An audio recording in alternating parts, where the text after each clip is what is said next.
Yan guys, ako ho ay magbubukas ng aking parcel. Ito ho ay mixed nut.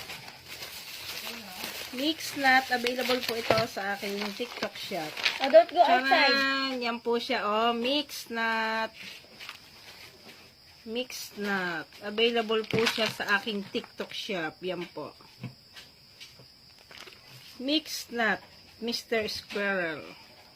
Lahok-lahok po siyang nuts. Yung pong gustong order sa akin pong TikTok shop, visit nyo lang po. Yan guys, ito po ay mixed nut. 250 grams po. Ang kanya pong mga ingredients na lahok ay walnuts, cashew nuts, almond nuts, pumpkin nuts, raisins,